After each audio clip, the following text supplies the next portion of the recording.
Welcome to English with Shirin and also Joykoli. আশা করি তোমরা সবাই অনেক অনেক ভালো আছো অ্যান্ড আলহামদুলিল্লাহ আমি অনেক ভালো আছি। তোমরা যারা যারা ইতিমধ্যে জয়েন হয়েছো ক্লাসটা শেয়ার করে দিবা, ফ্রেন্ডদেরকে মেনশন করে দিবা অ্যান্ড আমাকে একটু জানাও যে সব কিছু ঠিকঠাক আছে কিনা। সব কিছু ঠিকঠাক আছে কিনা আমাকে একটু জানাও। হ্যাঁ, আমার আওয়াজ ঠিকঠাক মতো শুনতে পাচ্ছ কিনা, প্লাস এভরিথিং ওকে আসছে কিনা আমাকে জানাও।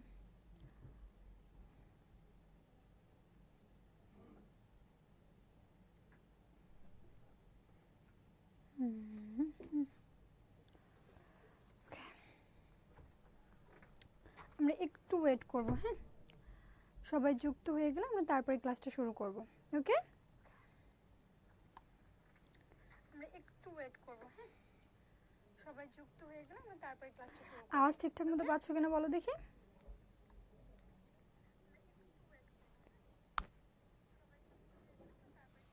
আওয়াজ ঠিকঠাক মতো পাচ্ছ কিনা বলো দেখি। ক্লাসটা শেয়ার করে দাও, কজ শেয়ারিং ইজ কেয়ারিং। আদাব, আলহামদুলিল্লাহ আমি অনেক ভালো আছি। চৈতি দাস, শেয়ারিং ইজ কেয়ারিং। ক্লাসটা শেয়ার করে দাও। হ্যাঁ, ফ্রেন্ডদেরকে মেনশন করো, ক্লাসটা শেয়ার করে দাও। আমরা একটু পরেই শুরু করব। আজকে আমরা আলোচনা করব রাইট ফর্ম অফ ভার্ব, এই টপিকটা নিয়ে। কোন topic? Right form of verb. আজকে আমাদের লেকচার 6।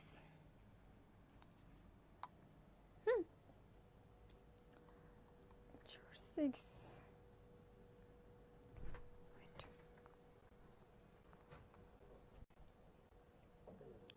ও না, আজকে লেকচার 7। ঠিক আছে, হ্যাঁ আজকে লেকচার 7। ঠিক আছে, ওটা একটু ঠিক করে দিলে হবে। আচ্ছা, তোমাদের ফ্রেন্ডদেরকে মেনশন করে দাও, ক্লাসটা শেয়ার করে দাও। আমরা কিছুক্ষণ পরে শুরু করব।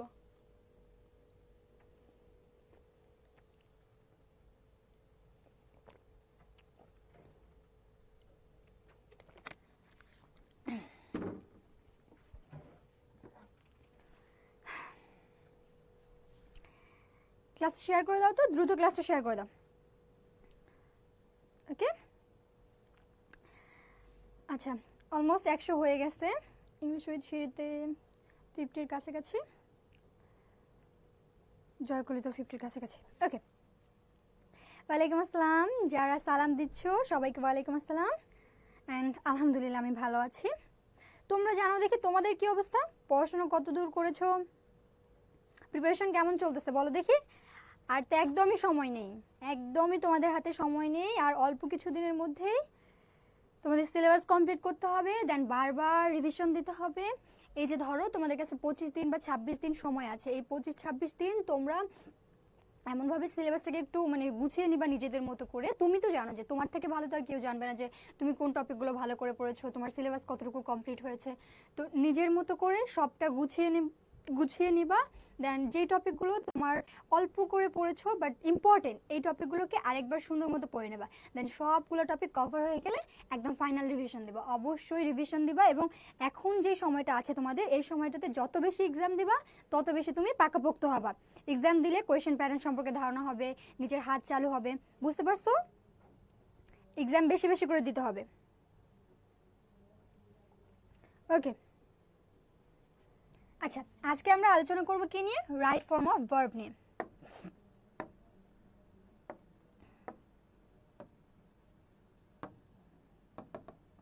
Continue to try out. আচ্ছা রাইট, আচ্ছা আলোচনা করব কি নিয়ে? রাইট ফর্ম অফ ভার্ব নিয়ে। এই যে রাইট ফর্ম অফ ভার্ব শব্দটা দ্বারা বা সেন্টেন্সটা না, এই যে ফ্রেজটা ধরো, এটা দ্বারা আমরা কি বুঝতে পারতেছি? ভার্বের সঠিক ক্রিয়া। কি বুঝতে পারতেছি? ঠিক নেই সব? হ্যাঁ, ভার্বের সঠিক ক্রিয়া। তো ভার্বের সঠিক ক্রিয়া এই জিনিসটা আমরা অনেক সময় ভাবি কি যে এটাতে অনেক রুলস পড়তে হয়, কিন্তু না। স্পেসিফিক কিছু রুলস আছে, যে রুলসগুলো পড়লে ঢাকা বিশ্ববিদ্যালয় সহ অন্যান্য যতগুলো ইউনিভার্সিটি আছে সবগুলোর জন্য ভালো একটা প্রিপারেশন নেওয়া যায়। সব রুলস পড়তে হবে না, সব কিছু জানতে হবে না। স্পেসিফিক কিছু টপিক আছে, আমি বারবার বলতেছি একটা জিনিস স্টুডেন্টরা বুঝতে চায় না যে আমি কত দূর পড়বো, কতটুকু সিলেবাসের অংশ আমার আসলে পড়া উচিত। তারা দেখা যায় কি অনেক সময় যা গুরুত্বপূর্ণ না, যা দরকারি না, সেটাও পড়ে ফেলে। তো এটা তো এই সময় এসে পড়ার কোনো দরকার নেই, তোমার যতটুকু লাগবে, যতটুকু গুরুত্বপূর্ণ তুমি শুধু ততটুকুই গুরুত্ব দিয়ে পড়বা, ঠিক আছে? আচ্ছা, এখন আসি রাইট ফর্ম অফ ভার্ব। আমাদের ভার্বে কি করতে হবে? সঠিক ক্রিয়াটা নির্বাচন করতে হবে। এটা কিসের উপর ডিপেন্ড করে নির্বাচন করব? আমাদের যে সাবজেক্টটা থাকবে সেই সাবজেক্টের নাম্বার এবং পার্সন অনুযায়ী আমাদের ভার্বের রূপ চেঞ্জ হতে পারে। কখনো এস বা ইয়েস যুক্ত হতে পারে, কখনো নাও হতে পারে, কখনো কি হতে পারে? ওয়াজ আসতে পারে, কখনো ওয়্যার আসতে পারে। আবার টেন্স, ভয়েস এবং মোড এগুলোর উপর ডিপেন্ড করে আমাদের ভার্বের যে রূপটা আছে এই রূপটা পরিবর্তন হতে পারে। আচ্ছা, শুরু করি। আমাদের ফার্স্ট যে রুলসটা ছিল সেটা একটু দেখো, এটা ইউজ করে বেটার। কি বলা আছে? ইউনিভার্সাল ট্রুথ, হিস্টোরিক্যাল ট্রুথ এবং হ্যাবিচুয়াল ফ্যাক্ট, মানে চিরন্তন সত্য, ঐতিহাসিক সত্য এবং অভ্যাসগত কর্ম, এইগুলো যখন বোঝাবে একটা সেন্টেন্সের মধ্যে, যদি এইগুলো ভাব প্রকাশ পায় মানে এইগুলো বোঝায়, সেই ক্ষেত্রে আমাদের ভার্বের যে রূপটা আসবে, ভার্বের যে ফর্মটা হবে সেটা সবসময় V1 ফর্ম আসবে, অথবা প্রেজেন্ট ইনডিফিনিট টেন্স হবে। কি হবে? প্রেজেন্ট ইনডিফিনিট টেন্স হবে। ইউনিভার্সাল ট্রুথ, হ্যাবিচুয়াল ফ্যাক্ট এবং আরেকটা হচ্ছে হিস্টোরিক্যাল ট্রুথ বা ঐতিহাসিক সত্য, যখন এরকম বোঝাবে সেই ক্ষেত্রে আমাদের সেন্টেন্সের যে ভার্বটা থাকবে সেই ভার্বের কি আসবে? প্রেজেন্ট ফর্ম আসবে। কি আসবে? প্রেজেন্ট ফর্ম আসবে। অথবা আমরা আরেকভাবে বলতে পারি যে টেন্সটা কি হবে? প্রেজেন্ট ইনডিফিনিট টেন্স হবে। এখন এইখানে আমরা যে ভার্বের ফর্মটা নিয়েছি, এখানে আমরা কি করেছি? রাইজের সাথে এস যুক্ত করেছি, তাই না? তো এই যে দা সান আমাদের কি থার্ড পারসন সিঙ্গুলার নাম্বার না? থার্ড পারসন সিঙ্গুলার নাম্বার হলে ভার্বের সাথে কি হয়? এস বা ইএস যুক্ত হয়, তাই না? এই যে আমাদের এখানে কি ছিল? রাইস ছিল, এই জন্য এটার সাথে কি যুক্ত করেছে? এস যুক্ত করেছি, কারণ আমার সাবজেক্টকে থার্ড পারসন সিঙ্গুলার নাম্বার। ঠিক আছে? ইন দ্য এস্ট ইউনিভার্সাল ট্রুথ, এটা আমাদের কি? চিরন্তন সত্য। কি? চিরন্তন সত্য। বাক্যটা কি ছিল? চিরন্তন সত্য। এরপরে প্রেজেন্ট ইনডিফিনিট টেন্সে, এই যে যেটা একটু আগে বললাম, আমাদের যে প্রেজেন্ট ইনডিফিনিট টেন্সটা থাকবে, এই প্রেজেন্ট ইনডিফিনিট টেন্সের সাবজেক্টের উপর ডিপেন্ড করে অনেক সময় আমাদের ভার্বের সাথে এস অথবা ইএস যুক্ত হবে। কি হবে? ভার্বের সাথে এস অথবা ইএস যুক্ত করতে হবে। যেমন Razia goes to college, Razia subject third person singular number, এই জন্য কি করেছে? ভার্বের সাথে ইএস যুক্ত করেছি। Go, O X double S S H, O X double S S H C H, এইগুলো যদি থাকে কোনো ওয়ার্ডের শেষে, যদি এইগুলো থাকে তাহলে এরপরে কি যুক্ত হবে? ইএস যুক্ত হবে। ইএস যুক্ত হবে। আর বাকি যেগুলো থাকবে এইগুলোর ক্ষেত্রে আমরা কি করব? শুধুমাত্র এস যুক্ত করব। যেমন এই যে আমরা একটু আগে যেটা করলাম, দ্য সান, এখানে আমরা শুধু কি যুক্ত করেছিলাম? এস যুক্ত করেছিলাম। আর একটু ভালোভাবে নোটিস করো, দেখো এই যে রাইসের এই যে ই ছিল, এখানে আমাদের উল্লেখিত এই সাফিক্স ইয়েগুলো ছিল না, সাফিক্সগুলো ছিল না, ওয়ার্ডের শেষে এই সাফিক্সগুলো ছিল না, শুধু কি ছিল? ই ছিল। এই জন্য আমরা কি করেছি? এই যে এসটা যুক্ত করেছি। কিন্তু যখন ওয়ার্ডের শেষে O X S H double S S H C H এগুলো থাকবে, তখন আমরা কি করব? ইএস যুক্ত করে দেব। বুঝতে পেরেছো? এরপরে আসো, কিছু অ্যাডভার্ব আছে বা কিছু অ্যাডভার্বিয়াল ফ্রেজ আছে যেগুলো থাকলে আমাদের সব সময় কি হবে? প্রেজেন্ট ইনডিফিনিট টেন্স হবে। যেমন এখানে দেখো, always, often, regularly, everyday. Every plus সময় নির্দেশক যে কোনো শব্দ, এভরি প্লাস সময় নির্দেশক যে কোনো শব্দ।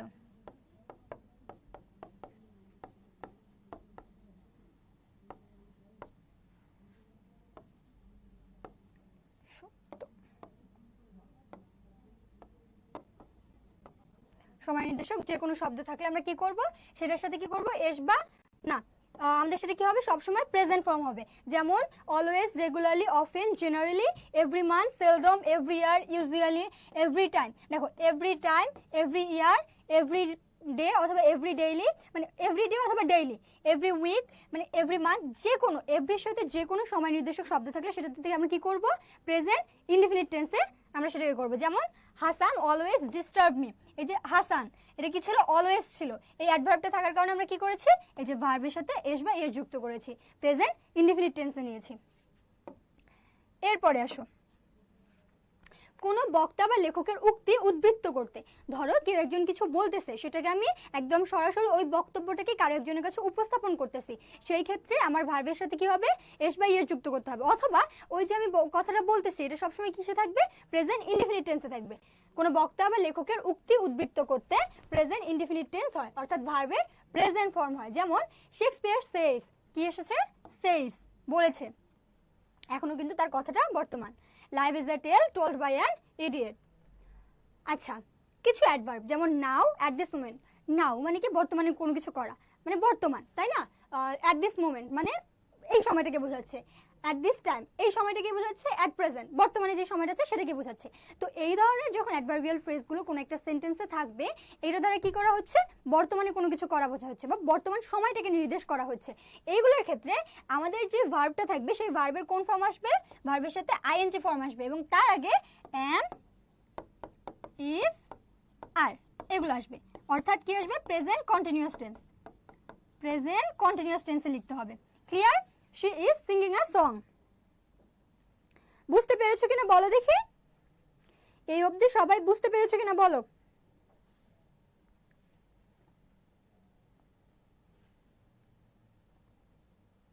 ক্লিয়ার দেখা যায় না? সবকিছু তো ঠিক আছে, সবকিছুই ঠিকঠাক আছে। আচ্ছা, এরপরের রুলসটা দেখো। আমরা কি দেখলাম যে কিছু অ্যাডভার্ব থাকে, যে অ্যাডভার্বগুলো থাকলে আমরা সবসময় কি করি, প্রেজেন্ট ইনডিফিনিট টেন্স নেই। আবার কিছু অ্যাডভার্ব থাকে বা কিছু শব্দগুচ্ছ থাকে, সেই ক্ষেত্রে আমরা কি করি, সেটাকে আমরা প্রেজেন্ট কন্টিনিউয়াস টেন্সে নেই। এখন দেখো এমন কিছু শব্দ যেগুলো থাকলে সবসময় আমাদের ভার্বের যে ফর্মটা থাকবে সেটা হ্যাভ অথবা হ্যাজ প্লাস ভি3, হ্যাভ অথবা হ্যাজ প্লাস ভি3 নিতে হবে। যেমন just, just now, already, yet, ever, lately, recently. এরপরে এই যে আপ টু নাও আর আপ টু দ্য প্রেজেন্ট, এই দুইটার সাথে আমরা পরিচিত না। আমরা নর্মালি এই যে উপরে যেগুলো বললাম এগুলো সবাই আমরা ইউজ করেছি, ক্লাস 9-এ পড়েছি, 10-এ পড়েছি, কিছু কিছু শব্দ 8-এও পড়েছিলাম। কিন্তু এই যে এই তিনটা শব্দ কিন্তু আমরা ইউজ করি না সচরাচর। তো এগুলো একটু মাথায় রাখবা। So far, up to now, up to the present. So far, up to now, up to the present, এগুলো যদি থাকে, এখানে কিন্তু প্রেজেন্ট আছে, প্রেজেন্ট আছে, তাই ভুল করে আবার হচ্ছে ওইটাকে প্রেজেন্ট ইনডিফিনিটে করে দিও না। আপ টু দ্য প্রেজেন্ট যদি এরকম থাকে তাহলে সেক্ষেত্রে আমাদের কি হবে, হ্যাভ অথবা হ্যাজ প্লাস ভি3, অর্থাৎ পাস্ট পারফেক্ট টেন্স হবে। যেমন ইট হ্যাজ অলরেডি, কি ছিল, already, it has already started. এখন বলতে পারো আপু এটাতে হ্যাজ এখানে আবার স্টার্টেড এখানে মাঝখানে কেন আসলো? এই অ্যাডভার্বগুলো বা এই অ্যাডভার্বিয়াল ফ্রেজগুলো অনেক সময় মাঝেও বসতে পারে, অনেক সময় শেষেও বসতে পারে, এটাতে কোনো ইস্যু নেই। তোমাদেরকে জাস্ট ভার্বের রাইট ফর্মটা নিতে হবে। ইট হ্যাজ অলরেডি স্টার্টেড, এই যে এখানে আমাদের হ্যাভ অথবা হ্যাজ বসবে, প্লাস এই যে অ্যাডভার্বিয়াল ফ্রেজ যেগুলো আছে এগুলো বসতেও পারে, নাও বসতে পারে, শেষেও বসতে পারে। আর তারপর আমাদের কি করতে হবে, ভার্বের থার্ড ফর্ম ভি3 নিতে হবে। বুঝতে পেরেছো কিনা বলো দেখি। রুল 6 অবধি কোনো প্রবলেম আছে কিনা আমাকে জানাও। রুল নাম্বার 6 পর্যন্ত কোনো প্রবলেম আছে কিনা আমাকে একটু জানাও।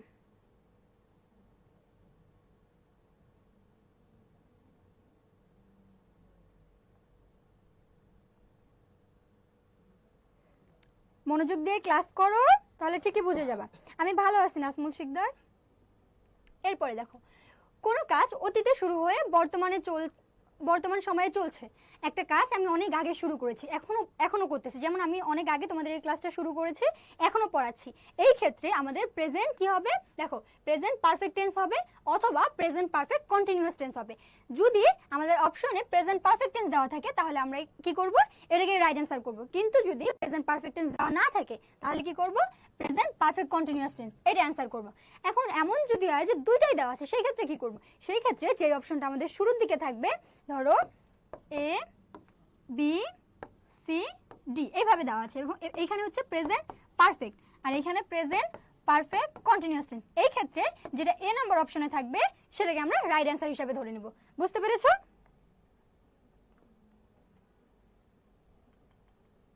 কোথায় গেল? 7-এ ছিলাম তাই না? তো কি বললাম, কোনো কাজ অতীতে শুরু হয়ে বর্তমান সময়ে চলছে, এরূপ বোঝালে প্রেজেন্ট পারফেক্ট টেন্স অথবা প্রেজেন্ট পারফেক্ট কন্টিনিউয়াস টেন্স হবে। যেমন he has been in London for 3 years, he has been in London for কি 3 ইয়ার্স, অনেক আগে গিয়েছিল এখনো আছে। তো সেই ক্ষেত্রে কি আসবে, has been, has been. Has কেন এসেছে, এই যে আমাদের সাবজেক্ট হি এর জন্য। এখন কোন ক্ষেত্রে হ্যাজ হবে কোন ক্ষেত্রে হ্যাভ হবে এই প্রশ্নটা আসতে পারে। তো একটা জিনিস আমি তোমাদেরকে শুরুর দিকে বলেছিলাম, সাবজেক্ট যদি থার্ড পারসন সিঙ্গুলার নাম্বার হয় সেই ক্ষেত্রে ভার্বের সাথে কি যুক্ত করি, এস বা ইএস যুক্ত করি। এই যে দেখো হ্যাজ এস যুক্ত আছে, এই জিনিসটা দিয়ে মাথায় রাখবা যে সাবজেক্টগুলো আমাদের থার্ড পারসন সিঙ্গুলার নাম্বার ওইগুলোর ক্ষেত্রে হ্যাজ ইউজ করব, আর যেগুলো subject third person singular number না সেগুলোর ক্ষেত্রে হ্যাভ ইউজ করব। বুঝতে পেরেছো? এখন আসো 8, অতীতে কোনো সাল নিম্নলিখিত অতীত কোনো সাল, ধরো অতীতের কোনো একটা সাল দেওয়া আছে, যেমন হচ্ছে 1971, খুবই খুবই ক্রুশিয়াল একটা টাইম ছিল এবং খুবই ইম্পর্টেন্ট একটা সাল আমাদের বাংলাদেশের পার্সপেক্টিভ থেকে, তাই না? তো এইরকম অতীতের কোনো সাল বা অতীতের কোনো ঘটনা যদি উল্লেখ করা থাকে, অথবা নিম্নে যে অ্যাডভার্বগুলো দেওয়া আছে, যেমন এগো, before, yesterday, long ago, long since, long plus যে কোনো ওয়ার্ড থাকলে সেটা ধরে নিবা যে তোমার কি পাস্ট ইনডিফিনিট টেন্স। এরপরে দেখো the day before, previous day, last day, যারা হচ্ছে আমরা কি করেছিলাম ন্যারেশন করেছিলাম, সেখানে আমরা কি দেখেছিলাম ইয়েস্টারডে থাকলে কি করে দ্য প্রিভিয়াস ডে, তো ওইখান থেকে হচ্ছে মাথায় রাখতে পারো the previous day. Last day, last week, last plus যে কোনো ওয়ার্ড থাকবে, লাস্ট প্লাস যে কোনো ডে, উইক, মান্থ, ইয়ার, এগুলো থাকলে সেঞ্চুরিও থাকতে পারে, এগুলো থাকলে আমরা কি করব সেটাকে পাস্ট ইনডিফিনিট টেন্সে অ্যান্সার করব। যেমন ইউ ক্যাম হিয়ার ইন 1992, অতীতের কোনো একটা শব্দ বলেছে বা অতীতের কোনো একটা সাল আছে, তো এই সালটা যেহেতু অতীতের মানে গত, এটা হয়ে গেছে, তো এই ক্ষেত্রে আমরা ক্যাম ইউজ করব, কাম, ক্যাম, ঠিক আছে? Past form V2। অতীতে সংঘটিত দুটি কাজ অ্যাজ সুন অ্যাজ দ্বারা যদি যুক্ত থাকে, সেই ক্ষেত্রে উভয়ই ক্লোজে আমরা কি করব পাস্ট ইনডিফিনিট টেন্স নিব। অ্যাজ সুন অ্যাজ যদি থাকে, এটা V2 plus as soon as plus V2, এই স্ট্রাকচারটা মনে রাখবা, হ্যাঁ? V2 plus as soon as plus আবারও V2, যেমন it started raining as soon as we got out the car, V2 V2, বুঝতে পেরেছো? তার মানে V2 এর সামনে যেই ক্লজটা থাকবে সেই ক্লজে আমাদের না, অ্যাজ সুন অ্যাজ এর সামনে যেই ক্লজটা থাকবে সেখানেও আমাদের ভার্বের সেকেন্ড ফর্ম হবে, অর্থাৎ পাস্ট ফর্ম হবে। আবার পরে যেই আমাদের ক্লজটা থাকবে সেই ক্ষেত্রে আমার কি করতে হবে ভার্বের পাস্ট ফর্ম নিতে হবে, V2 ফর্ম নিতে হবে। এরপরে আসো সিন্স দ্বারা যুক্ত দুটি ক্লজের প্রথমটি, এটা খুবই খুবই খুবই গুরুত্বপূর্ণ, এটা ভালো মতো দেখো, হ্যাঁ অনেক গুরুত্বপূর্ণ। এটা কি বলেছে সিন্স থাকতে হবে। এখন সিন্সের আগে পরে কি হবে, সিন্স আমরা নরমাল যে স্ট্রাকচারটা জানি সেটা আগে দেখে নেই। পাস্ট ইনডিফিনিট থাকলে পরেরটা কি হবে পাস্ট পারফেক্ট হবে, এটা আমরা নরমালি যে স্ট্রাকচারটা জানি। পাস্ট ইনডিফিনিট, পাস্ট ইনডিফিনিট থাকবে শুরুতে, তারপরে কি করব পাস্ট পারফেক্ট, তাই না? পাস্ট পারফেক্ট স্ট্রাকচার কি হ্যাড প্লাস V3, আর এখানে কি V2। তার মানে আমরা দেখলাম কি V2 থাকলে এখানে আমরা কি নেই হ্যাড প্লাস V3, এই স্ট্রাকচার নেই। কিন্তু যদি এমন হয় যে প্রথম যে অংশটা সেটা কি আছে প্রেজেন্ট ইনডিফিনিট বা প্রেজেন্ট পারফেক্ট, মানে এটা যদি আমাদের V1 অথবা হ্যাভ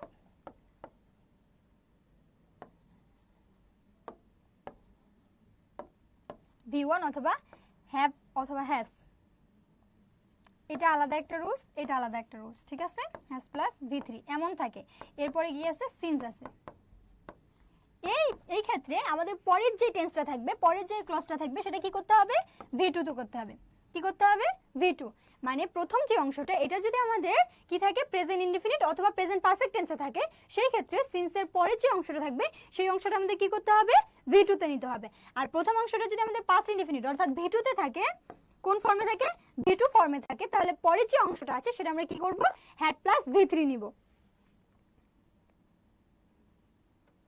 এরপরে আসো রুল নাম্বার 11, হোয়েন দ্বারা যুক্ত অতীতে সংঘটিত, খুবই খুবই গুরুত্বপূর্ণ। এই যে এই দুটো রুলস একটু আগে পড়লাম, মানে একটা পড়ে আসলাম না, এই যে এখন যেটা পড়তেছি, এই দুটো খুবই গুরুত্বপূর্ণ। হোয়েন দিয়ে প্রায়ই প্রশ্ন থাকে, হোয়েন দিয়ে প্রায় প্রশ্ন থাকে।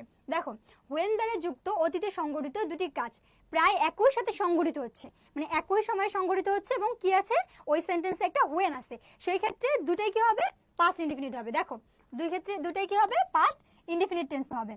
When the teacher entered the classroom, the student stood up. The student stood up.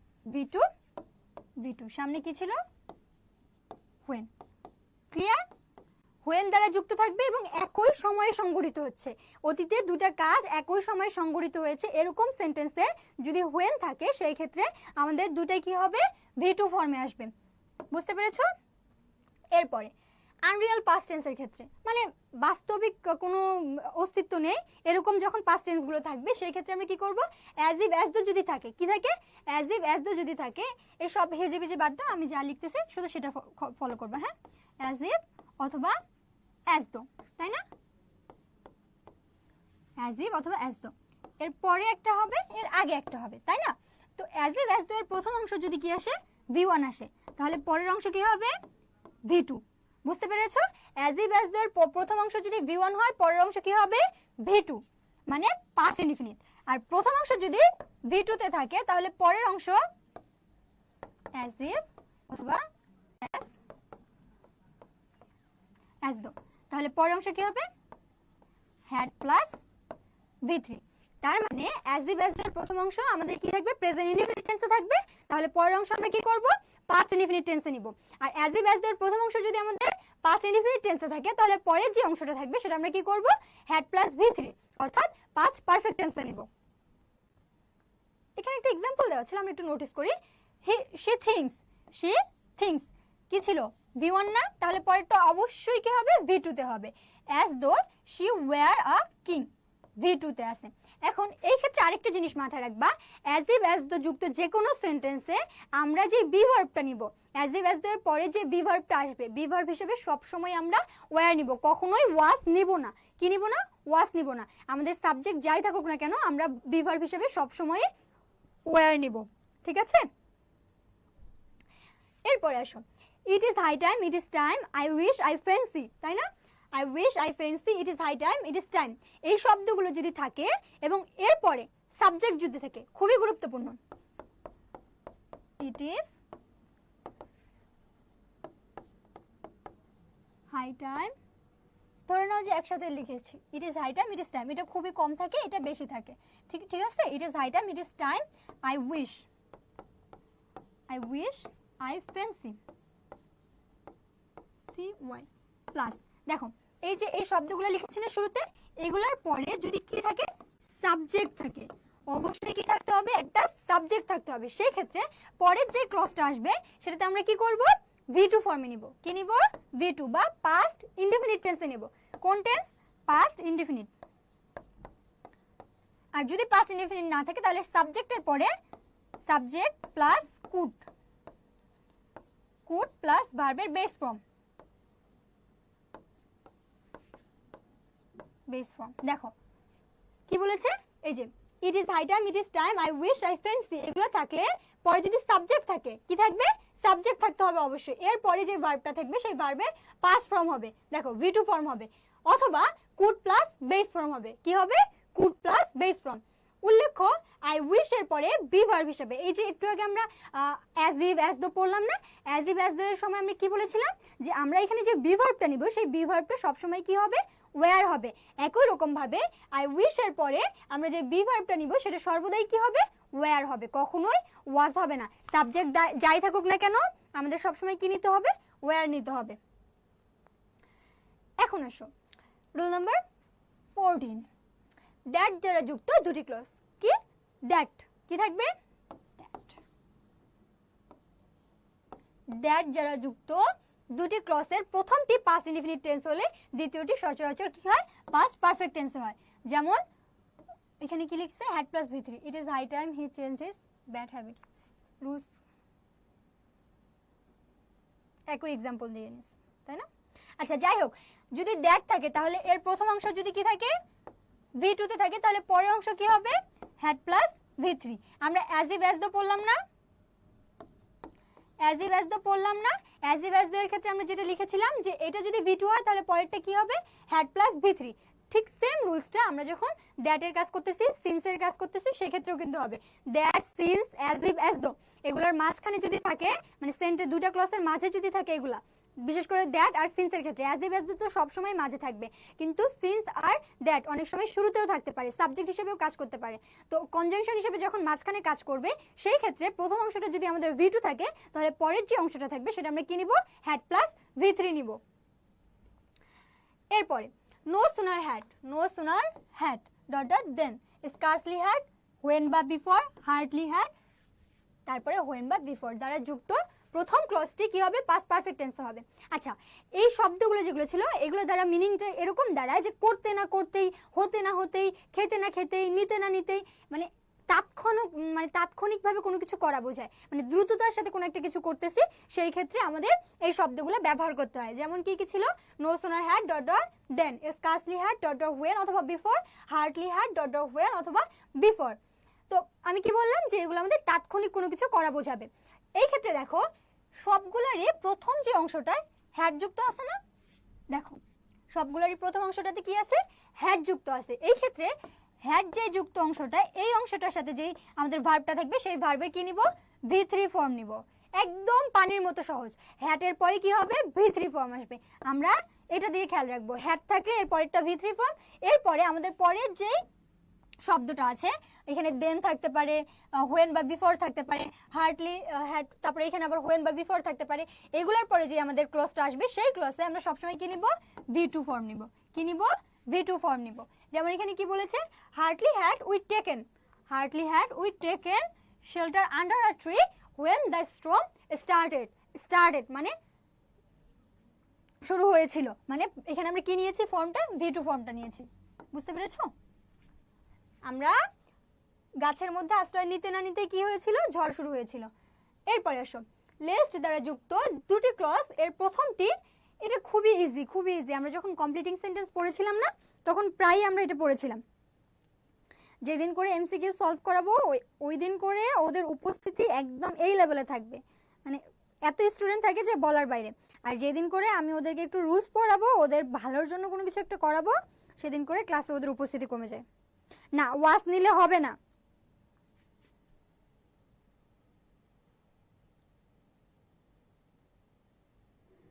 ওয়াস হবে না। যখনই অ্যাজ ইফ অ্যাজ দো থাকবে অথবা আই উইশ থাকবে, সেই ক্ষেত্রে আমাদের বি ভার্ব হিসাবে সবসময়ই ওয়্যার নিতে হবে। এটাই হচ্ছে স্ট্রাকচার, কখনো ওয়াস নেওয়া যাবে না। সাবজেক্ট যাই থাকুক না কেন আমাদেরকে কি নিতে হবে, ওয়্যার নিতে হবে। এরপরে আসো লিস্ট, এরপরে লিস্ট এরপরে যে ভার্বটা আসে সেটা এমআই জিএসটি, মাইট অথবা শুড, শুড এরকম থাকবে। তারপরে কি থাকবে, V1 থাকবে, V1। সহজ ভাষায় জাস্ট এই জিনিসটা মাথায় রাখবা যে লিস্টের পরে কি আসবে, মাইট অথবা শুড, এরপরে V1। যেমন Swapan run fast, lest he should অথবা might miss the bus. Should অথবা মাইট প্লাস হচ্ছে কি মিস, V1 ফর্মে নিস। ঠিক আছে? ভবিষ্যতে কোনো কাজ সংগঠিত হবে, মানে আমি ভবিষ্যতে কোনো একটা কাজ করব, অথবা আমি কোন ভবিষ্যৎ নিয়ে কোনো কিছু অনুমান করতেছি, চিন্তা করতেছি, ভাবতেছি, অথবা আমি আবহাওয়ার পূর্বাভাস দিচ্ছি, বা ভবিষ্যতে কোনো একটা পরিকল্পনা বাস্তবায়ন করব, সেই জিনিসটা প্রকাশ করতেছি। এই সব ক্ষেত্রে আমার কি হবে, ফিউচার ইনডিফিনিট টেন্স হবে। ফিউচার ইনডিফিনিট টেন্সের স্ট্রাকচার কি, শ্যাল অথবা উইল প্লাস কি হবে, V1। ঠিক আছে? দেখো এখানে দেখো কি বলেছে যে পূর্বাভাস প্রচারে ফিউচার ইনডিফিনিট টেন্স, অর্থাৎ শ্যাল অথবা উইল প্লাস ভার্বের বেস ফর্ম হয়। Pikul will purchase the laptop, will purchase the laptop, V1। কোন ফর্মে আছে, V1 ফর্ম। আর আমাদের এখানে কি মডেল অক্সিলারি ভার্ব উইল নিয়েছে। ক্লিয়ার? তার মানে আমি ভবিষ্যতে কোনো একটা কাজ করব, ভবিষ্যতে কোনো কিছু একটা নিয়ে অনুমান করতেছি, চিন্তা করতেছি, ভাবতেছি, অথবা আবহাওয়ার পূর্বাভাস প্রকাশ করতেছি। আর কি কি আছে দেখো দেখি, আর কি কি ছিল, ভবিষ্যৎ পরিকল্পনার আনুষ্ঠানিক ঘোষণা দিচ্ছি। এই সবগুলোর ক্ষেত্রে আমার কি হবে, ফিউচার ইনডিফিনিট টেন্স হবে। এরপরে আসো, ফিউচার ইনডিফিনিট টেন্সে শ্যাল অথবা উইল এর পরিবর্তে বি গোয়িং টু, গুরুত্বপূর্ণ, খুবই গুরুত্বপূর্ণ, এটা মার্ক করে নিবা। হ্যাঁ, ফিউচার ইনডিফিনিট টেন্সে শ্যাল অথবা উইল এর পরিবর্তে বি গোয়িং টু প্লাস ভার্বের কি হবে, বেস ফর্ম হবে। যেমন এইখানে আমরা নিয়েছিলাম না, পিকুল উইল পারচেজ দ্য ল্যাপটপ, এখানে শ্যাল বা উইল এর পরিবর্তে আমরা কি লিখতে পারতাম, B going two purchase the laptop, B going two purchase the laptop. খুবই ইজি, শ্যাল বা উইল এর পরিবর্তে শুধু কি নিব, বি গোয়িং টু। এখানে যে অ্যাডভার্বগুলো দেওয়া আছে, নেক্সট প্লাস যে কোনো সময় নির্দেশক শব্দ, next year, next month, next century, যাই থাকুক না কেন ওটা আমাদের কি হবে, শ্যাল বা will plus V1. Clear? Future indefinite tense. He will pay all payment next week. কি নেক্সট উইক। এই যে আমাদের অ্যাডভার্বটা উপরে দেওয়াই ছিল, যে এই অ্যাডভার্বগুলো থাকলে আমাদের কি আসবে, শ্যাল অথবা উইল প্লাস V1 আসবে। শ্যাল অথবা উইল প্লাস V1, এই জন্য আমাদের কি নিতে হয়েছে, he will pay all payment next week. এখন আসো, ভবিষ্যতে সংগঠিত দুটি কাজ বিফোর বা আফটার। বিফোর আর আফটার রুলস খুবই ইজি, খুবই ইজি। After, before. আগে তোমরা কমেন্ট করো দেখি এই রুলসটা কি হবে। ছোটবেলায় তো অনেক পড়েছো, ছোটবেলায় এই প্রশ্ন অনেক পড়েছো, বলো দেখি। তোমরা কমেন্ট করো বিফোরের ক্ষেত্রে কি হবে আর আফটারের ক্ষেত্রে কি হবে, এইটার অ্যান্সার তোমরা দাও।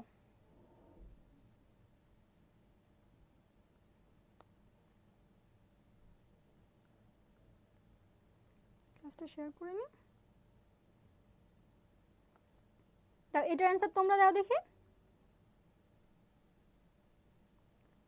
রাইট অ্যান্সার কি হবে বলো।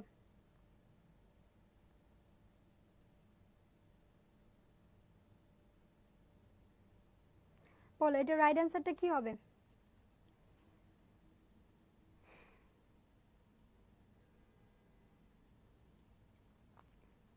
কমেন্ট তো লোড নিতে নিতে অনেক সময়।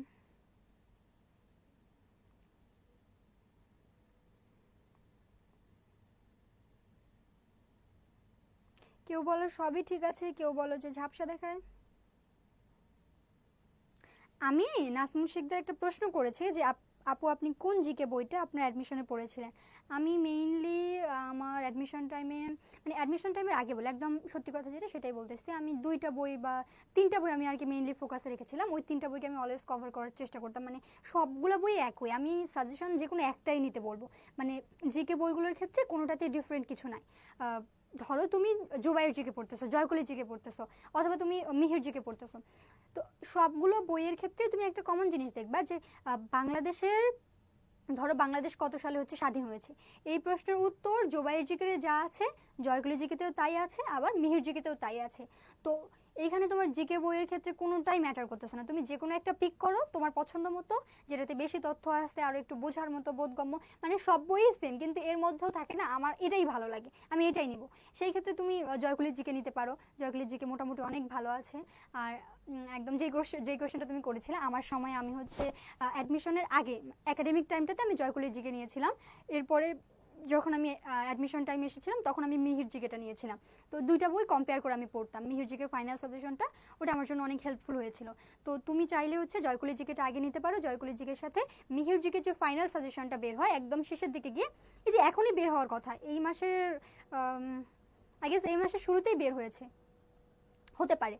তো তোমরা হচ্ছে এই মিহির জিকে অথবা হচ্ছে জয়কলি জিকে যে কোনো একটা বই নিতে পারো, নিয়ে একদম শুরু থেকে শেষ পর্যন্ত কভার করতে পারো, ঠিক আছে। আর বই কোনোটাই ম্যাটার করতেছে না, সব বইতেই সেম তথ্য, সব বইতেই সেম ভাবে সবকিছু উপস্থাপন করা, বুঝতে পারছো কি। এখনো কমেন্ট করো না, এই যে একটা প্রশ্ন করলাম কই একজনেরও তো কমেন্ট সামনে আসলো না। এই বিফোর আর আফটারে ভিওয়ান আসে, মারবো সুমাইয়া, তোমার আমি মারবো সামনে পেলে। পরীক্ষা কিছুদিন পরে আর তুমি এখন আমার এসে বলো যে বিফোরের সামনে ভিওয়ান থাকবে, তাই না? পিটাবো তোমাদেরকে ধরে।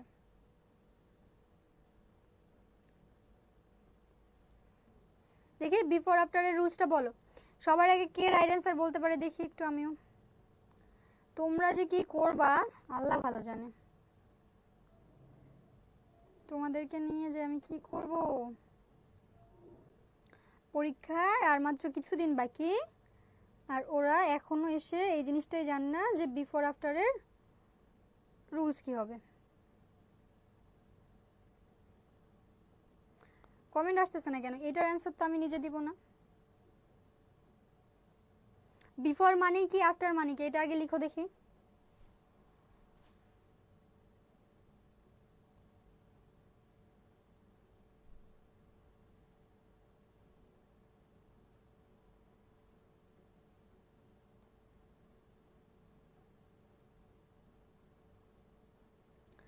কেউ কি কমেন্ট করো নাই, শুধু সুমাইয়ের কমেন্টে এসে আটকাই গেল কেন? কমেন্ট করো।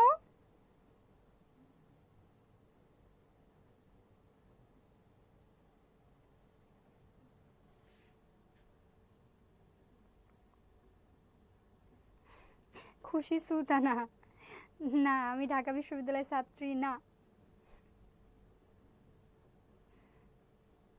এতদিন ধরে আমার ক্লাস করে এই প্রশ্ন যদি এখন করো তাহলে কি বলবো বলো দেখি। এই যে প্রত্যেকটা ক্লাসের শুরুতে যে আমি এই স্লাইডটা দেখাই তোমাদেরকে, কই গেল?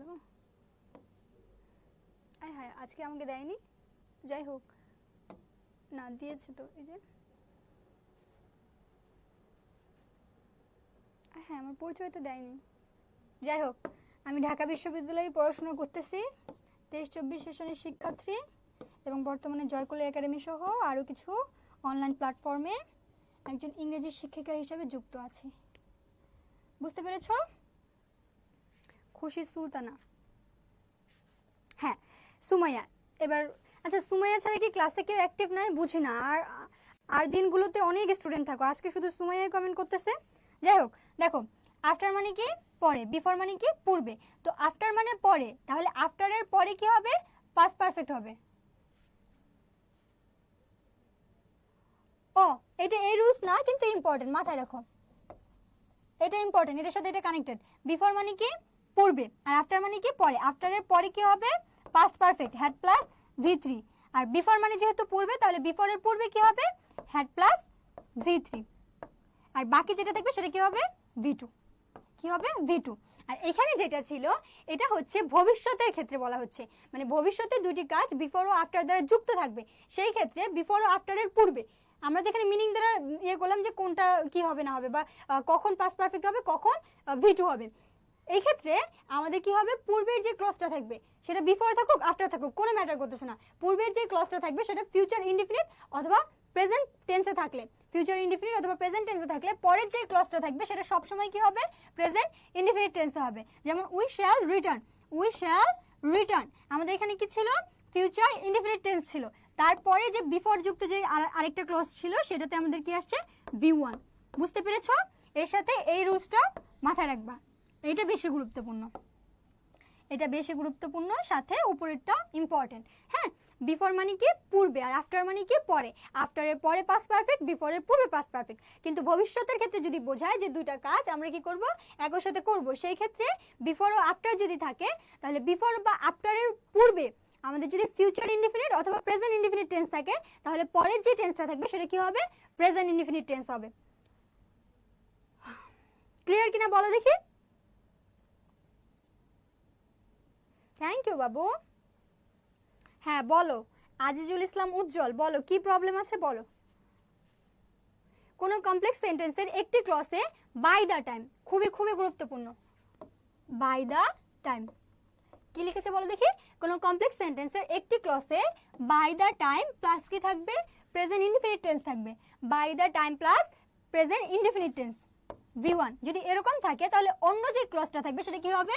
ফিউচার ইনডিফিনিট অথবা পারফেক্ট হতে পারে, ফিউচার ইনডিফিনিট অথবা হবে কি ফিউচার পারফেক্ট, অথবা ফিউচার পারফেক্ট কন্টিনিউয়াস টেন্সও হতে পারে। তাহলে এখানে যেহেতু V1 আছে, তাহলে এটা কি হবে?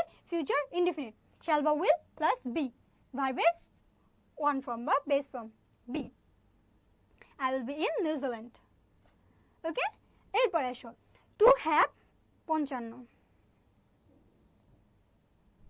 এই যে ছোটবেলায় এই এই এক্সামটা মানে এই এক্সাম্পলটা কতবার পড়েছি, যে the patient had died before the doctor came, মানে এটা যে এতবার পড়েছি আর কি বলবো, মাথায় ঢুকে নেই। এবার বুঝতে পেরেছো সুমাইয়া? এখন ক্লিয়ার আপু? দেখো রুল নাম্বার 22, টু হ্যাভ। এই যে টু হ্যাভ দ্বারা এখানে আমাদের হ্যাভ ভার্বগুলোকে বোঝানো হচ্ছে। কি কি? হ্যাভ, হ্যাজ, আর একটা কি? হ্যাড। এই ভার্বগুলোকে বোঝানো হচ্ছে। এই ভার্বগুলো যদি থাকে, এরপরে কি আছে? To be. এটা কিন্তু বি ভার্ব না, টু বিকে বোঝানো হচ্ছে। টু বি যদি থাকে, এরপরে কি আছে? হ্যাভিং। এগুলো যদি থাকে, তাহলে এরপরে যে ভার্বটা সেটা সবসময় কি হবে? V3 ফর্মে আসবে। দেখো পাস্ট পার্টিসিপল ফর্মে আসবে। কি হবে? Past participle form. যেমন I wanted the notice to be, to be to hang, মানে এখানে আমাদের ভার্বটা ছিল, ভার্বের এই রং একটা ফর্ম দেওয়া আছে, এখন তোমাকে রাইট ফর্মটা লিখতে হবে। তাহলে কি এটা পাস্ট ফর্মটা কি হবে? পাস্ট পার্টিসিপল ফর্মটা কি হবে? Hung on the wall. Clear? To be hung on the wall. To be এর পরে কি আসবে? ভার্বের পার্টিসিপল ফর্ম আসবে। এখন দেখো নিম্নলিখিত মডেল অক্সিলারি ভার্ব সমূহের পরে সাধারণত ভার্বের বেস ফর্ম হয়। আমরা মডেল অক্সিলারি ভার্বগুলো ছোটবেলা থেকে পড়িনি। Can, could, may, might, shall, should, will, would, might, need, dare, had better, would rather, এগুলো তোমাদের পরিচিত হতে পারে অনেকেরই কাছে, কারণ যারা হচ্ছে কমপ্লিটিং সেন্টেন্সটা এইচএসসি তে ভালো করে পড়েছো তারা এটা জানো যে হ্যাড বেটার আর উড রেদার আমাদের মডেল ভার্ব, এবং এটার পরে কি হয়? সবসময় বেস ফর্ম বসে। তো এটা আমরা জানি, কিন্তু যারা জানো না তারা একটু মনোযোগ দিয়ে দেখবা। হ্যাঁ, এই চারটা গুরুত্বপূর্ণ। গুরুত্বপূর্ণ, অ্যাডমিশনে কাজে দিবে, যে কোনো না যে কোনো একটা ইউনিভার্সিটিতে এখান থেকে কমন পাবাই। কি কি বললাম? Can, could, may, might, shall, should, will, would, must, need, dare, তারপরে কি আছে হ্যাড, বেটার, উড, রেদার, এরপরে অট টু, ইউজ টু, এগুলোর পরে সবসময় কি হবে? ভার্বের বেস ফর্ম বসবে। ক্লিয়ার? এরপরে আসো এইখানে বি গোয়িং টু, তারপরে be to, be going to, মানে এম ইজ আর, বি দ্বারা কি বোঝাই আমরা? Be verb. বি ভার্ব কোনগুলা? এম, ইজ, আর, তারপরে কি কি আছে? Was, were. Am is are, was, were, যদি এগুলা কি হয় আমাদের বি ভার্ব, তাই না? তাহলে এগুলোর সাথে কি থাকে? টু থাকে। কি থাকে? টু। এরপরে কি আছে দেখো দেখি? Have verb, have verb. তারপরে আমাদের যে মডেল ভার্বগুলো আছে সেগুলো দেওয়া আছে। পেরিফ্রাস্টিক মানে কি? টু যুক্ত থাকবে। পেরিফ্রাস্টিক আলাদা কোনো ইয়ে না, মডেল ভার্ব না, এটা হচ্ছে আমাদের মডেল ভার্বের মধ্যেই একটা অংশ। এবং এইখানে যে ভার্বগুলো থাকে এগুলো সবগুলোর সাথে কি যুক্ত থাকে? টু যুক্ত থাকে। দেখো টু যুক্ত থাকবে। এইগুলোর ক্ষেত্রে আমাদের কি করতে হবে? ভার্বের বেস ফর্ম নিতে হবে। কি নিতে হবে? ভার্বের বেস ফর্ম নিতে হবে। এছাড়াও আরেকটা সহজ উপায় হচ্ছে টু এর পরে আমাদের যে ভার্বটা থাকে সেটা সবসময় V1 বা বেস ফর্ম বসে। এখন আসো, নিম্নলিখিত ভার্ব সমূহের পরে আরেকটি ভার্ব ব্যবহার করা হলে সেই ভার্বের পরে কি হবে? ইনফিনিটিভ ফর্ম, অর্থাৎ 2 + V1 ফর্মে আসবে। খুবই গুরুত্বপূর্ণ, খুবই গুরুত্বপূর্ণ, মানে এটা থেকে পরীক্ষা আসার সম্ভাবনা অনেক অনেক অনেক বেশি। অনেক মনোযোগ দিয়ে পড়বা। হ্যাঁ, agree, tend, hesitate, need, refuse, afford, dare, happen, appear, hope, offer, seem, claim, promise, arrange, decide, intend, bother, bother না? হ্যাঁ, আস্ক, ডিমান্ড, লার্ন, প্রিপেয়ার, তারপর হচ্ছে threaten, advise, deserve, manage, pretend, consent, place, তারপর হচ্ছে want, fail, choose, forget, plan, expect, তারপরে wait. এই যে এই শব্দগুলো আমরা পড়লাম, এই শব্দগুলো যদি কোনো একটা সেন্টেন্সে থাকে এবং এরপরে আরো একটা ভার্ব দেওয়া থাকে, তাহলে সেই ভার্বের ক্ষেত্রে এই যে দেখো এখানে কি ছিল? ফরগেট। এই ভার্বের পরে যদি আরেকটা ভার্ব দেওয়া থাকে তাহলে সেই ভার্বে সবসময় কি হবে? ইনফিনিটিভ ফর্ম আসবে, মানে 2 + V1 ফর্ম। এই যে দেখো 2 + V1 ফর্ম। তার মানে এই চারটা তোমাদেরকে একদম শুরু থেকে শেষ পর্যন্ত পুরোটা মুখস্থ করতে হবে। একই রকম ভাবে এখানে দেখো কিছু শব্দ দেওয়া আছে, admit, complete, deny, discuss, avoid, practice, এগুলো যদি থাকে সেই ক্ষেত্রে আমাদের কি করতে হবে? ভার্বের সাথে আইএনজি যুক্ত করতে হবে। ক্লিয়ার? এরপরে নিম্নলিখিত ভার্বের পরে আরেকটি ভার্ব ব্যবহার করা হলে এখানে যেগুলো দেওয়া আছে see, hear, watch, notice, observe, তাই না? এগুলোর পরে যদি আরেকটা ভার্ব থাকে তাহলে সেক্ষেত্রে আমাদের বিআর ইনফিনিটিভ হবে। বিআর ইনফিনিটিভটা কি? এই ক্ষেত্রে আমাদের টুটা উজ্জ্ব থাকবে। টু ছাড়া ভার্বের বেস ফর্ম, এটাকে আমরা কি বলি? বিআর ইনফিনিটিভ, মানে টু থাকবে কিন্তু উজ্জ্ব থাকবে। বাট আমরা যখন একটা সেন্টেন্স কমপ্লিট করব আমাদেরকে মাথায় ধরে রাখতে হবে ওখানে সামনে সামনে কি আছে? একটা টু আছে। এটাকে আমরা কি বলি? Bare infinitive. তবে চলমান কিছু বোঝালে, ধরো যে সেন্টেন্সটাতে আমি এই বিআর ইনফিনিটিভটা ইউজ করতে চাচ্ছি সেখানে আমার একটা চলমান কোনো একটা অবস্থা বোঝাচ্ছে, গতিশীল কোনো একটা অবস্থা বোঝাচ্ছে বা কাজ করা বোঝাচ্ছে, সেই ক্ষেত্রে আমাকে কি নিতে হবে? ভার্বের সাথে আইএনজি যুক্ত করতে হবে। এই ক্ষেত্রে একটা জিনিস মাথায় রাখবা, আমরা যখন একটা ভার্বের সাথে আইএনজি যুক্ত করি আর একটা ভার্বের ইনফিনিটিভ ফর্ম নেই আমাদের প্রায়ই হচ্ছে একটু গরমিল হয়ে যায়। এক্ষেত্রে মনে রাখবা যখন কোনো কিছুতে উদ্দেশ্য বোঝাবে, ওই ভার্বের মানে মিনিংটা দ্বারা কোনো উদ্দেশ্য সাধন করা বোঝাবে ওই সেন্টেন্সটাতে, সেই ক্ষেত্রে আমরা ইনফিনিটিভ নিব। কিন্তু চলমান বা গতিশীল বা কোনো কাজ করা যদি বোঝায় সেই ক্ষেত্রে আমরা কি নিব? ভার্বের সাথে আইএনজি ফর্ম নিব। এরপরে দেখো নিম্নলিখিত ভার্ব ফ্রেজ সমূহের পরে আরেকটি ভার্ব থাকলে সেই ক্ষেত্রে আমরা কি করব? আইএনজি যুক্ত করব। যেমন am better of, is better of, এক্ষেত্রে কি আছে দেখো দেখি? অফ যুক্ত আছে। কি যুক্ত আছে? অফ যুক্ত আছে। বুঝতে পেরেছো? আর এখানে দেখো বি ভার্বের সাথে যদি ইউজ টু থাকে, ইউজ টু এর সামনে যদি বি ভার্ব থাকে সেই ক্ষেত্রে আমরা কি করব? আইএনজি যুক্ত করব। এগুলো কিন্তু খুবই খুবই গুরুত্বপূর্ণ, মনোযোগ দিয়ে পড়ো। হ্যাঁ, এরপরে 29 কি বলা হচ্ছে? নিম্নলিখিত ভার্ব ফ্রেজ অথবা এক্সপ্রেশন সমূহের পরে আরেকটি ভার্ব ব্যবহার করা হলে সেই ভার্বের পরে আমরা কি করব? আইএনজি যুক্ত করব। বুঝতে পেরেছো? ক্লিয়ার কিনা বলো দেখি। যেমন এই যে আমরা খুবই ইউজ করি এই শব্দটা, would you mind taking a cup of tea with me, তারপরে দেখো look forward to, with a view to, insist on, এইগুলো শব্দ যদি থাকে তাহলে আমরা কি করব? বা ভার্বাল ফ্রেজ বা এক্সপ্রেশনগুলো যদি থাকে তাহলে আমাদের পরে যে ভার্বটা থাকবে সেটার সাথে কি করতে হবে? আইএনজি যুক্ত করতে হবে। এরপরে দেখো can not help, could not help, help থাকলে এরপর আমরা কি করব? আইএনজি যুক্ত করব। কিন্তু যদি বার্ড থাকে তাহলে বার্ড থাকলে কিন্তু আর আইএনজি যুক্ত করা যাবে না। বার্ড থাকলে V1 ফর্ম বা বেস ফর্ম ব্যবহার করতে হবে। যদি ক্যান নট বার্ড বা কুড নট বার্ড থাকে সেই ক্ষেত্রে আমরা কি করব? আমরা বেস ফর্ম ব্যবহার করব। এরপরে আসো mind, worth, busy, past, without, এই শব্দগুলো যদি থাকে সাধারণত টু ছাড়া আরেকটা জিনিস, আমরা এই শব্দগুলো তো আগে দেখলাম, এর মধ্যে আমরা আরেকটা জিনিস ইনক্লুড করবো, সেটা হচ্ছে টু ছাড়া অন্য যে কোনো প্রিপোজিশন। টু ছাড়া অন্য যে কোনো প্রিপোজিশনের ক্ষেত্রে পরের যে ভার্বটা থাকবে সেটাকে আমরা কি করব, আইএনজি যুক্ত করব। যেমন এখানে দেখো একটা এক্সাম্পল দেওয়া আছে, এই জিনিসটা মাথায় রাখো। আই ডোন্ট মাইন্ড, এটা কি ছিল, মাইন্ড, এই ভার্বটা আমাদের এখানে দেওয়া আছে, শুরুতেই দেওয়া ছিল। তো mind, worth, busy, past, without, এর মধ্যে আরেকটা কি ছিল, টু ব্যতীত অন্যান্য সকল প্রিপোজিশনের পরে আমরা কি করব, যেই ভার্বটা থাকবে, অন্য যে ভার্বটা থাকবে সেটা কি নিব, আইএনজি ফর্ম নিব। তাহলে কি হবে, I don't mind having a cup of tea. Clear?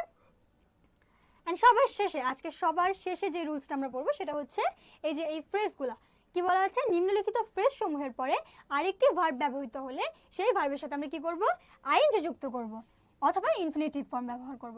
কোন ক্ষেত্রে করব আইএনজি, ওই যে চলমান অথবা গতিশীল কোনো অবস্থা অথবা কোনো কাজ করা বোঝালে সেই ক্ষেত্রে আমরা কি করব, আইএনজি যুক্ত করব। আর যদি উদ্দেশ্য সাধন করা বোঝায়, কোনো কাজের উদ্দেশ্য বোঝায়, সেই ক্ষেত্রে আমরা কি করব, ইনফিনিটিভ করব। যেমন দেখো, ইট ইজ নট গুড, এরপরে যদি কোনো একটা ভার্ব থাকে সেটা কি করবো, আইএনজি যুক্ত করব।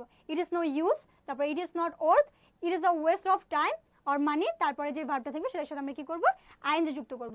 যেমন এখানে এক্সাম্পল দেওয়া আছে, it is no good to wait for him, এখানে তাহলে কি করতে হবে, it is no good waiting for him. এই হচ্ছে আমাদের লাস্ট রুল।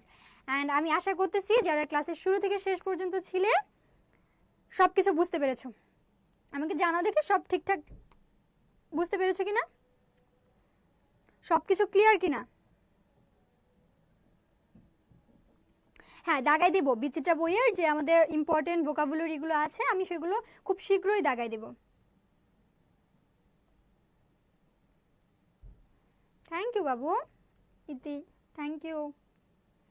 আচ্ছা, আশা করছি যারা ক্লাসের শুরু থেকে শেষ পর্যন্ত ছিলে সবকিছু ক্লিয়ারলি বুঝতে পেরেছো। ইনশাল্লাহ নেক্সট ক্লাসে, না প্রতিদিন হয় না, তবে একদিন পর পর হয় ক্লাস রুটিন, হচ্ছে ইংলিশ উইথ শিরিন, এবং আমাদের জয়কলির পেজে আপলোড করা আছে, তোমরা রুটিনটা দেখে নিবা। হ্যাঁ, এখন থেকে কিন্তু রেগুলার রুটিন ওয়াইজ ক্লাস হবে। আর আজকে একটু প্রবলেম থাকায় লেট হয়ে গিয়েছিল, রাস্তায় অনেক জ্যাম ছিল। আর আশা করছি যে নেক্সট যে ক্লাসগুলো হবে অন টাইমে শুরু হবে, আমরা 6টার দিকে ক্লাস শুরু করব এবং 7টায় আমাদের ক্লাস শেষ করব। এখন আমাদের আরেকটি ক্লাস হবে। সুতরাং আজকের ক্লাস এই পর্যন্তই। আশা করি রাইট ফর্ম ভার্ব নিয়ে তোমাদের আর কোনো প্রবলেম থাকবে না, ইজিলি সব কোয়েশ্চেনে অ্যান্সার করতে পারবা। ইনশাআল্লাহ নেক্সট ক্লাসে আবারও দেখা হবে। ততক্ষণ পর্যন্ত ভালো থাকবা, আপুর জন্য দোয়া করবা। আল্লাহ হাফেজ।